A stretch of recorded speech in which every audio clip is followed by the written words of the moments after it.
안녕하세요 여러분. 저는 서울에 거주하고 있는 35살 여성입니다. 저는 현재 디자인 회사에서 책 표지를 디자인하는 업무를 하고 있어요. 뒤늦게 일을 시작한 터라 아직 많은 적응이 필요해요. 가족들이 도와주지 않았다면 저는 직장 생활을 시도조차 못했을 겁니다. 제가 들려드릴 이야기는요, 우리 시어머니와 시누이 남편 이야기입니다. 제가 시어머니 뒷담화를 하려는 건 아니고요. 시누이 남편 덕분에 나름 속 시원했었던 일이 있어서 그 이야기를 해볼까 해요. 그날을 계기로 시어머니와 제 사이가 더 돈독해지기까지 했답니다. 오해하실까봐 미리 말씀드리는데 저 시어머니랑 사이 좋답니다. 물론 초반에는 많이 삐그덕거리긴 했지만요.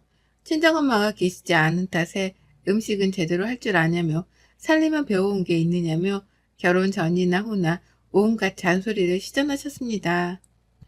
친정아버지는 외국에 살고 계시고 친정엄마는 제가 고등학생이던 해 돌아가셨어요. 그러니 당연히 살림을 제대로 배운 기회도 없었고 여러모로 한참 가르침을 받아야 했죠.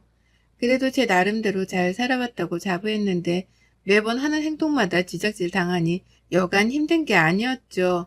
예, 빨래는 당연히 색깔별로 구분해서 빨아야 하는 거야. 속옷은 무조건 손빨래를 해야 하고 음식은 할 줄 아니? 아직도 간장 종류를 헷갈려 하면 어떡해. 냉장고 관리를 도대체 어떻게 하는 거야? 이 식재료는 이렇게 보관하면 안 돼. 너 그리고 반찬 사 먹니? 내가 뭐라 그랬어. 사람이 먹는 건 집에서 만들어 먹어야 한다고 했지? 모든 음식은 정성이다. 맛도 중요하지만 내 식구가 먹을 건데 바깥 음식이 웬 말이라니. 저도 사람인지라 매번 듣는 잔소리에 서럽기도 했어요. 혼자 남몰래 화장실에서 샤워를 하며 울기도 하고 맥주를 한 모금 들이키며 다 배워가는 과정이겠거니 하고 훌훌 털어버리기도 했죠. 시어머니와 몇 번을 다투기도 하고 남편과 헤어져야 하나 생각될 정도로 심각했던 순간도 덜어 있었어요. 하지만 지금 생각해보면 그게 다 피가 되고 살이 되는 말이었죠. 저는 남편과 고등학생 때 만나 쭉 연애해보다 대학교를 졸업하고 바로 결혼했어요. 아직도 주변 친구들은 뭐가 그리 급해서 일찍 결혼했냐 하지만 첫눈에 반한다는 말이 있죠. 저희가 딱 그런 케이스예요. 지금까지 콩깍지 한 번 안 벗겨진 거 보면 저희도 신기하지만 그만큼 서로 의지하고 믿고 사랑한다는 증거 아닐까요? 저는 일찍 결혼해서 아이도 허니문 베이비로 생겼죠. 아이는 벌써 초등학교 5학년이랍니다. 이제 결혼을 시작한 친구들은 부럽다며 자신들은 언제 키우냐고 그러네요. 좋겠다. 우리는 이제 결혼하고 아이 낳고 키우려고 하면 아우 생각만 해도 끔찍하다 야. 그래도 너는 얘가 벌써 초등학교 5학년인데 다 키웠지 뭐. 부럽다 정말. 부럽긴 뭐가 부러워. 그리고 사람 사는 거 다 똑같다? 니들 직장 생활하며 여행도 다니고 맛있는 것도 많이 먹고 놀러 다닐 때 난 집에서 육아하느라 그럴 시간이 없었어. 난 그게 더 부러운걸? 저는 대학교를 졸업하며 결혼하고 바로 출산을 경험한 탓에 육아에 집중해야 했고 아이가 어느 정도 크기 전까지는 일을 하지 못했어요. 덕분에 사회생활의 경험은 남들보다는 현저히 적었고 경력이 단절된 기간이 길었습니다. 디자인 학과를 졸업한 탓에 프리랜서로 재택근무를 하던 게 다거든요. 아이가 어느 정도 크고 나서 시어머니께 맡기고 뒤늦게 일을 하게 됐답니다. 그것도 정말로 다행인 것이 재택근무로 일을 하던 디자인 회사의 인연으로 막내 디자이너로서 근무를 할 수 있게 된 거예요. 처음으로 시작한 사회생활이었기에 누구보다 잘해내고 싶은 욕구가 강했고 아이도 스스로 무언가를 할 줄 아는 나이가 되었다고 생각해 일을 해도 되겠다 생각했죠. 혼자만의 생각으로는 도저히 감당해낼 자신이 없었기에 남편과 시어머니에게 고민을 털어놓았죠. 그랬더니 웬일로 아이를 봐주겠으니 하고 싶은 대로 해보라며 저를 지지해 주셨어요. 그렇게 설레는 첫 직장 생활을 하게 된 거랍니다. 신우이도 재작년에 오래 연애한 남자친구와 아이가 생겨 결혼했고 올해 복직해 시어머니가 신우이의 23개월 된 아이까지 봐주고 계세요. 저희는 늘 시어머니에게 죄송하기도 하고 감사하기도 하고 그래요. 그래서 집도 시댁 근처로 이사와 서로 자주 왕래하며 지낸답니다. 신우이도 남편보다 한 살 아래고 신우의 남편도 저희 부부와 동갑이라 자주 만나고 이야기도 잘 통해서 거의 친구처럼 지내고 있어요. 저희 시어머니는 말 그대로 옛날 분이세요. 집안일도 깔끔하고 야무지게 잘하셔서 정말 주부 백단 수준이랍니다. 음식 솜씨도 좋으셔서 밖에서 외식은 거의 하지 않으시고 웬만하면 직접 만들어 드세요. 요즘 애들은 어떤 음식을 좋아한다니? 수혁이가 요즘 밖에서 떡볶이며 감자튀김이며 잔뜩 사 먹던데 요즘 애들이 좋아하는 음식이 뭐라니? 글쎄요. 요즘 애들이 좋아하는 게 다 거기서 거기 아닐까요? 왜요? 어머니도 드시고 싶으세요? 제가 사드릴까요? 아니, 사 먹기는 무슨, 내가 언제 그런 거 사 먹는 거 봤니? 수혁이 학교 가고 아람이 어린이집 가고 나면 남는 시간에 공부 좀 해볼까 하고 내가 요리를 좋아하니까 그런 거 배우면 좀 낫지 않을까 싶어서. 혼자 무료하게 계시는 것보다는 나을 것 같아요. 얘들도 어머니 음식 잘 먹고 하니까 괜찮은 방법 같아요. 그렇게 아이들 입맛에 맞춰 음식을 배우고 싶으시다고 아이들 학교 어린이집을 보내놓고 요리학원까지 다니신답니다. 저희 시어머니는요, 여자는 그저 집안일을 하며 남편 내조에 힘써야 한다. 라는 고전적인 생각을 가지신 분이지만 가족을 생각하는 마음 하나만은 정말 최고세요. 물론 처음에는 어린 마음에 그런 시어머니가 적응이 되지 않았고 어렵기만 했죠. 한 번은 제가 임신 8개월쯤 배에 갑자기 묵직한 통증이 온 적이 있었어요. 막달이 다 되어가니 배가 뭉치는 증상인가 보다 하고 병원에서 처방받은 진통제를 먹으며 3일 정도를 버텼거든요. 마침 남편이 해외로 출장을 가 있는 상태여서 집에 저 혼자 있었는데 하필 혼자 있을 때 배가 너무 아파서 소리도 못 내고 끙끙 앓고 있었어요. 거의 기절하다시피 거실에 쓰러져 있었는데 마침 반찬거리를 주러 오셨던 시어머니가 저를 발견하시고는 급하게 119를 불러 병원으로 갔죠. 어머니, 저 배가 너무 아파요. 저 이러다 정말 죽을 것 같아요. 살려주세요, 어머니요. 아니, 얘가 왜 이래?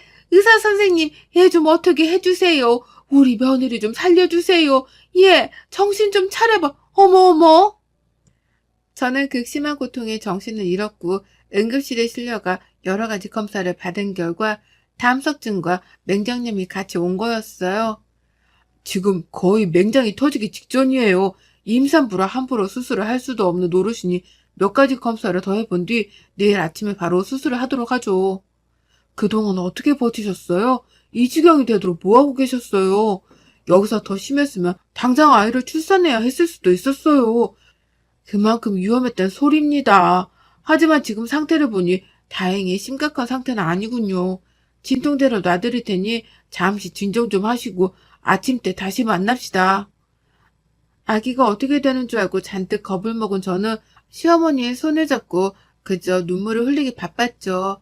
임산부라 복강경 수술이 되질 않아 정밀검사를 진행한 뒤 수술을 해야 했고 다음날 아침 어쩔 수 없이 개복 수술을 진행하게 되었어요. 아이를 낳기 전에 배에 칼을 2번이나 댔다며 얼마나 아플까 하고 걱정해 주셨고 그렇게 열흘 정도 입원해 있는 기간 동안 어머니는 제 곁을 떠나지 않으셨답니다. 솔직히 자기 자식을 그렇게 간호하는 것도 쉬운 일이 아닌데 더군다나 전 며느리잖아요. 그래서 그때 이후로 어머니께 항상 감사한 마음으로 지내게 된 거예요. 그리고 2달 뒤 제가 아이를 낳고 나서 집으로 돌아와서도 제 수발을 다 들어주시며 산후조리를 직접 해주신 분이 우리 시어머니거든요. 예, 아무리 네가 나이가 젊기로서니 지금 무리하면 나중에 나이 들어서 골병 든다. 지금 과하다 싶을 정도로 관리해야지 왜 이렇게까지 하냐 생각이 들어도 그냥 지금은 네 하고 해주는 대로 가만히 있어. 어머니 정말 감사해요. 산후도우미 이모님 써도 되는데요. 어머님 괜히 힘들게 하는 건 아닌가 몰라요. 제가 다 해도 되는데요. 아이고 아서라 내가 방금 말했지? 이럴 땐 그냥 나 죽었어요 하고 가만히 있는 거야. 너 지금 그렇게 내 말 안 듣고 양말도 안 신고 그랬다가는 나중에 손목 발목 시려워서 병원 시세 친다니까. 이 CM이 말 들어서. 시어머니는 손목 발목 나간다며 무거운 짐은 절대 못 들게 하셨고 자기가 아이를 봐줄 테니 하루에 1시간이라도 푹 자라며 배려해 주셨고요. 정부에서 지원해주는 산후도우미 서비스를 이용해도 될 문제였는데 어떻게 남한테 내 식구를 갓난아기를 맡기냐며 차라리 자기가 고생해서 돌봐주는 게 낫다 하셨어요. 제가 용돈이라도 챙겨드리려고 하자 차라리 그 돈으로 자식을 위해 쓰라며 한사코 거절하셨어요. 평생 갚으면 살아도 모자랄 사랑을 저는 미리 다 받은 느낌이었죠. 지금은 뒤늦게 워킹맘이 된 터라 잘리지 말아야지 하는 생각으로 회사를 다니고 있어요. 아침에 일찍 나가야 하기 때문에 신랑 아침을 챙겨주는 건 못한 지 오래되었고 본인도 아침을 먹으면 속이 더부룩한다기에 아침은 간편식 혹은 안 먹는 걸로 합의를 봤어요.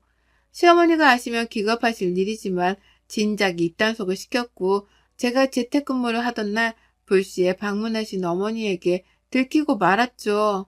얘, 너 지금까지 아침도 안 먹고 밥도 안 해먹고 산 거니? 그동안 날 속인 거야? 안 그래도 내가 반찬까지 해다 주고 그 반찬들은 다 어디 있는데? 도대체 너는 정신이 있는 애니 없는 애니? 어머니, 그게 아니라 저도 회사 다니고 하다 보니 서로 바빠서 아침을 안 먹기로 해서 굳이 안 먹겠다는 사람 불러앉혀서 먹이는 것도 좀 그렇고요. 남자는 하늘, 여자는 땅이야. 그저 집안일 잘하고 남편 내주만 잘하면 된다고 내 눈에 이야기하지 않았니? 너 그 회사 다닌다고 할 때도 내 별말 하지 않았어. 알아서 잘하겠지 생각했다. 그런데 이게 뭐니? 너 이러려면 그 회사 당장 그만두고 나한테 살림 다시 배워라. 며칠간 이어진 시어머니의 잔소리에 매일매일을 긴장 상태에서 살았어요. 한동안 눈치를 살피며 살아야 했던 탓에 저도 모르게 위축이 되었던 건 사실이에요. 하지만 굳이 이렇게까지 잔소리를 들어야 될 일인가 하고 남편과 싸우기도 했답니다. 내가 그렇게 잘못한 거야? 사람이 살다 보면 이럴 수도 저럴 수도 있는데 도대체 어머님은 뭐가 그렇게 못마땅하시대? 잔소리 듣는 것도 하루 이틀이지 매번 이건 아니다 저건 아니다 그렇게 하면 안 된다. 뭘 더 어떻게 해야 해? 그렇다고 말을 그렇게 하면 되냐? 엄마가 다 우리 걱정해서 그러시는 거잖아.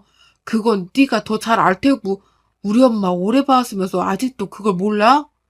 누가 모른대? 너무 하시니까 그렇지. 나도 집에서 정성껏 예쁘게 밥 해먹고 그러고 싶어. 그런데 사람마다 각자 상황에 맞게 살아야지. 어떻게 자기 고집만 그렇게 피우시냐 이거야. 아침에 시리얼 토스트가 뭐 어때서? 그게 그렇게 잘못이니? 그러게 미리미리 잘했으면 됐잖아. 지금까지 잘해오다가 왜 하필 그때 들켜서는. 남자는 하늘이고 여자는 땅이야. 이 말이 요즘 시대에 나올 말이긴 하니? 너는 왜 내 입장에서 생각해주지 않아? 나 혼자 좋자고 일하는 거야? 그렇게 바보처럼 입 꾹 다물고 있으면 누가 엿이라도 갖다 준다던? 이게 남편과 다툴 일인가 싶었어요. 제 딴에는 한다고 하는데 저만 밉보이는 짓을 하다 들킨 것 같은 기분이었어요. 신랑도 동의한 부분인데 제가 시어머니께 혼날 때 아무 말도 안 한 남편이 미웠는지도 모르죠. 그래서 아마 더 투닥거렸던 게 아닐까 싶어요. 남편과 어렵사이 화해를 하고 얼마 뒤 신우이의 생일이었어요. 남편과 화해를 했다고 해도 저는 죄를 지은 죄인 마냥 눈치를 살필 수밖에 없었어요. 혹시라도 식구들이 다 있는 데서 또 들먹이면서 저한테 잔소리를 하시면 어쩌나 하고 걱정도 됐고요. 모처럼 시부모님, 시누이네 세 식구, 우리 세 식구, 대가족이 시누이 생일날 밖에서 다 같이 모여 외식을 하고 시댁에서 커피를 마셨어요. 아니나 다를까 시어머니는 모두가 앉아있는 자리에 대놓고 저에게 말씀을 하셨어요. 예, 내가 누누이 말했지만 아침 식사는 거르지 말고 꼭 해야 한다. 안 사람 된 도리로 남편 대조를 잘 해야 하는 건 필수 덕목이란다. 음식도 바깥 음식 먹다 보면 그게 다 돈이고 낭비야. 알겠니?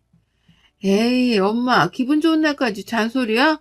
언니가 알아서 잘하겠지. 그리고 요즘 누가 일일이 해먹어. 바쁘면 사먹기도 하고 한두 번쯤 건너뛰기도 하고 그러는 거지. 나 때는 안 그랬어. 그저 바깥 일하는 남편 힘드니까 잘 먹고 건강하라고 내조에 힘썼다. 요즘같이 다 나가서 일만 하려고 하고 사람이 말이야 먹는 거 그거 무시 못한다. 엄마도 그래. 요즘 세상이 어떤 세상인데 아직도 그런 구시대적인 발언을 해? 우리 엄마 꼰대 다 됐다. 신우이가 잔뜩 풀이 죽은 저를 대신해 한마디 해주더군요. 그래도 시어머니는 잔소리를 멈출 줄 모르셨고 저도 내심 서운했던 것들이 쌓여 시어머니께 뭐라고 한마디 해야 하나 싶던 찰나 시누이 남편이 시어머니께 선수치며 말을 하는 겁니다. 장모님, 저도 못 먹는 아침 선영이는 딸이라서 괜찮아서 아무 말 안 하시는 거고 형님 댁은 며느리라서 잔소리 하시는 거죠? 뭐? 아니, 그게 아니고 나는 그러자 가만히 계시던 시아버지가 배꼽 잡고 웃으시는 겁니다. 시어머니는 그게 아니라며 우물쭈물 하시다가 살짝 삐지신 듯 보였고요. 평소에 시누이 남편도 넉살 좋게 장난을 잘 치는 편이라 금방 웃어넘기긴 하셨지만요. 겉으로 보면 무뚝뚝한 경상도 남자지만 가족들한테만큼은 장난기 넘치는 개구장이었죠. 며칠 뒤 시어머니는 저를 따로 불러내셨어요. 저는 잔뜩 긴장한 채로 어머니를 만나뵈러 갔죠. 따로 둘이 만난 건 너무 오랜만이라 얼떨떨하기도 하고 무지 어색하더라고요. 웬일로 맛있는 것도 사주시고 카페도 데려가 주셔서 커피도 한 잔 사주시고 모처럼 데이트를 즐겼답니다. 애미야, 그동안 내가 너무 고지식하게 굴어서 많이 힘들었지?